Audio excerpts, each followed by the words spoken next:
우리는 매일 진실을 말하라는 말을 듣고 살죠. 그런데 진실이 정확히 뭘까요? 그리고 거짓말은 항상 나쁘기만 한 걸까요? 아마 깊이 생각해 본 적 잘 없으실 거예요. 오늘 바로 그 복잡하고 흥미로운 진실과 거짓의 세계로 함께 들어가 보겠습니다.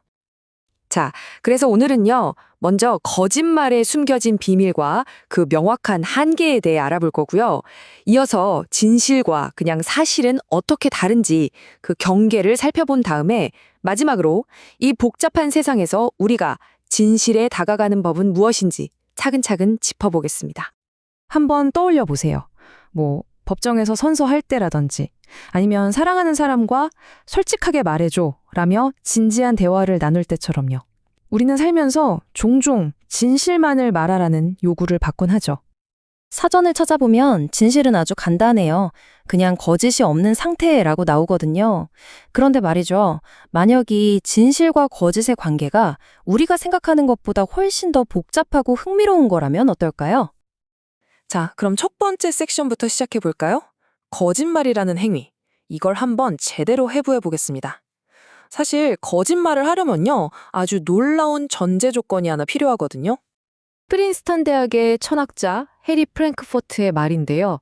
이게 무슨 말이냐면 거짓말이라는 게 그냥 막 지어내는 게 아니라는 거예요. 오히려 역설적이게도 진실이 뭔지 내가 알고 있다라는 확신이 있어야만 가능하다는 거죠. 아주 의도적인 행위인 셈입니다. 바로 이 지점에서 거짓말과 그냥 막 하는 개소리의 차이가 확 드러납니다. 거짓말쟁이는 진실을 어떻게든 숨기려고 할 만큼 진실에 신경을 쓴다는 거죠.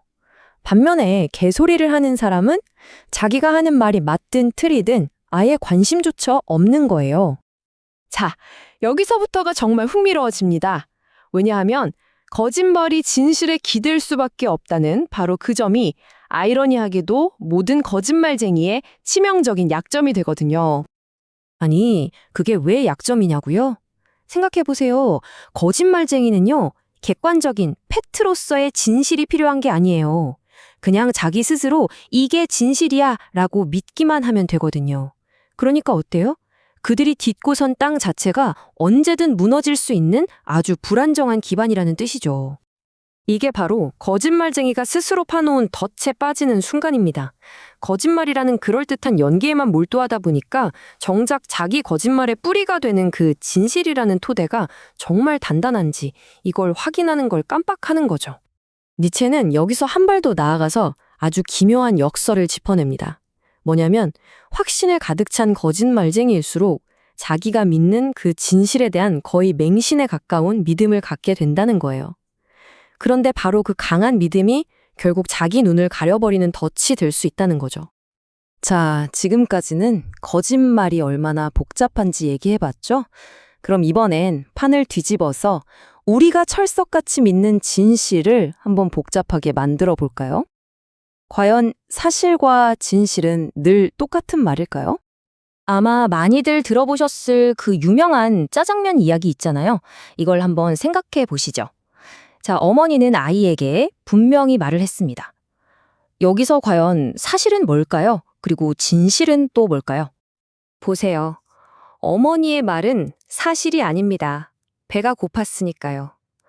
하지만 그 말 속에 담긴 아이를 향한 깊고 이타적인 사랑, 이건 누구도 부정할 수 없는 진실이죠. 마치 솔로몬 왕의 재판에서 진짜 엄마가 아이를 살리기 위해 자기 아들이 아니라고 거짓말했던 것처럼요. 카프카의 이 문장이 정말 이 상황을 완벽하게 꿰뚫고 있어요. 진실로 가는 길이라는 게 생각보다 훨씬 위태롭다는 거죠.